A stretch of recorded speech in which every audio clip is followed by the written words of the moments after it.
সুপ্রিয় খামারি, আসসালামু আলাইকুম। আমাদের এই গরুটার টেম্পারেচারটা একটু কম, মানে আমরা সবাই জানি যে একটি গরুর স্বাভাবিক তাপমাত্রা এভারেজ 102 ডিগ্রি ফারেনহাইট।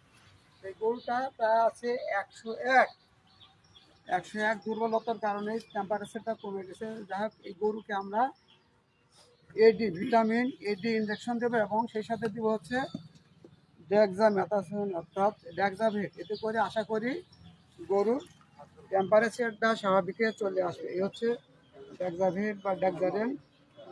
তো আমরা এই ইনজেকশনটা দিয়ে দেবো, পরবর্তীতে অন্যান্য ইনজেকশনগুলি দিয়ে দেবো। এটা দিব আমরা হচ্ছে মাংসে। তো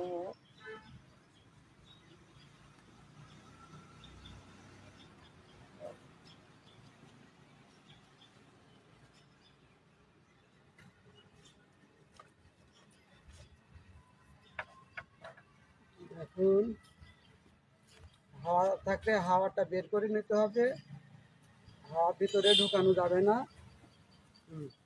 দেখুন মাংসে দিয়ে দিচ্ছি কেমন হয় দেখেন। এখানে দেবেন সুন্দরভাবে পুরা সুস্থভাবে দেবেন। দেওয়ার পরে এটা একটু পেঁয়াজ দিয়ে টেনে দেবেন, নেওয়ার পরে ইঞ্জেকশনটা দিয়ে দেবেন, তাহলে সুন্দরভাবে ভিতরে চলে যাবে।